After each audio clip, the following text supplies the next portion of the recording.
замечательно. В Липецкий музей народного декоративно-прикладного искусства состоялось открытие выставки «Генетический код». Код семьи, творческой преемственности поколений семьи липецких художников Юрия Ивановича Потапова, Алексея Юрьевича Потапова, Любови Алексеевны и Анны Алексеевны Потаповых. Да, и сегодня у нас в гостях художник Алексей Потапов с дочкой Анной Потаповой, вот, чье творчество мы сейчас уже услышали. Добрый день. Здравствуйте. Алексей, расскажите, пожалуйста, про выставку, что она из себя представляет. Выставка, во-первых, проходит в Липецком музее народного и декоративно-прикладного искусства. На выставке заявлены произведения вот за период, наверное, с середины 60-х годов 20-го столетия и вот до 2020 года. Там представлены графические листы, которые впервые показываются в Липецке, то есть это работа Юрия Ивановича Потапова. Вот опять же, наверное, первая работа его, которая представлена, это зарисовка, которую он делал еще в студии, еще даже до того, как он стал студентом Абрамцевского художественно-промышленного училища. Вот. По материалам, если говорить, то там представлена керамика, графика, эмаль художественная, это рельефы, скульптура. Вот мы сейчас на экране видим работы, и очень необычная техника, очень интересные фактуры. Вот это и металл, да? Да, или это керамика? Нет, это горячая эмаль на металле. То есть очень интересно, очень необычно. Мы рекомендуем всем, во-первых, посетить эту выставку. А самое главное, то есть все работы, это, грубо говоря, экземпляры и выставочные экспонаты семейной коллекции. Да, это фонд нашей семьи. Нет, частично там представлены работы из коллекции Липецкого, опять же, музея. Вот, Липецкого музея народного и декоративно-прикладного искусства, вот, где выставка и проходит. А так, в основном, это фонд семьи, да, который у нас хранится, вот, и, так, и пополняется. Выставка так и называется «Генетический код». Да? Вот как формируется генетический код вашей семьи? Ваша семья, получается, все творческие люди, да? Вот мы уже видим преемственность поколений. Как передается вот, да, от поколения к поколению вот эта творческая жилка? Ну да, складывается так. Ну, я бы сказал, это скорее, может быть, какая-то социальная трансляция, может быть. Все мы родом из детства. И, ну, это просто погруженность, опять же, в дела своих родителей. То есть интерес к тому делу, которым они занимаются. Ну, я бы не сказал, что это прям как-то воспитывается в какой-то там такой вот жесткой манере. Это, ну, происходит само собой. Какого-то акцента внимания на это не делается. Специально нет, это просто, ну, органичная среда, в которой ты находишься, это тебе интересно. Вот Анна, например, да?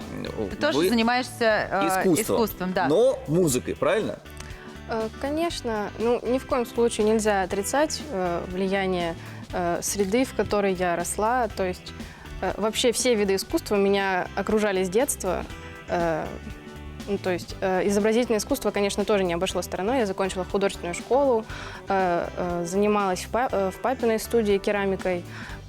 Некоторые работы даже представлены на выставке, и в личной коллекции еще есть.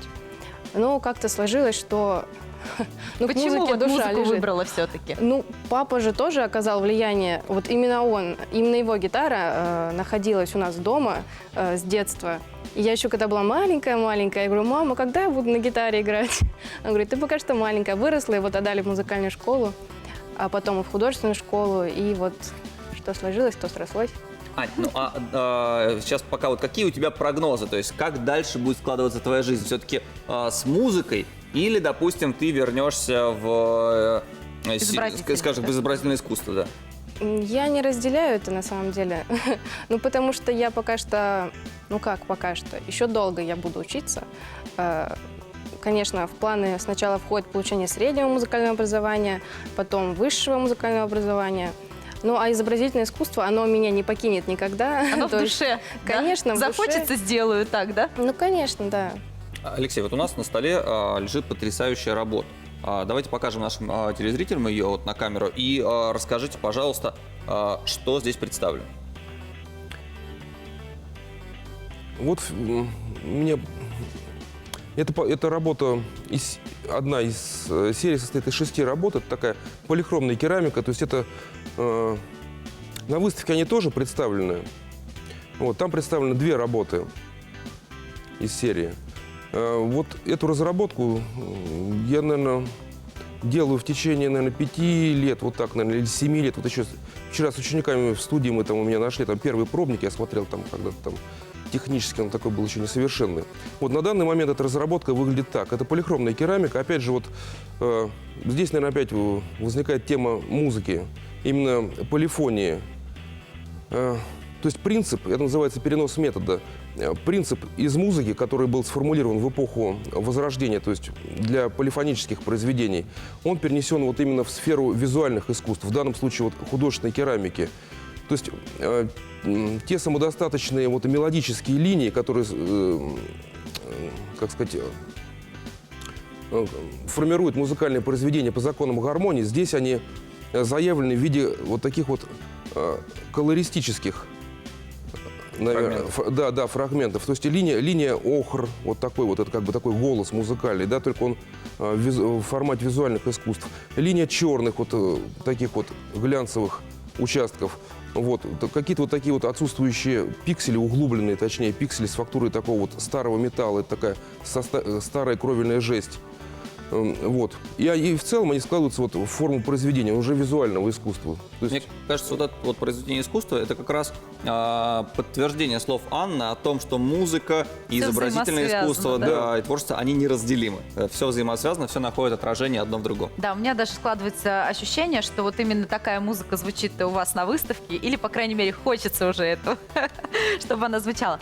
Алексей и Анна, мы желаем вам только успехов, чтобы все у вас получалось, были новые работы и новые достижения. А самое главное, чтобы вот эта преемственность поколений продолжалась, да, продолжайте заниматься творчеством. Большое вам спасибо.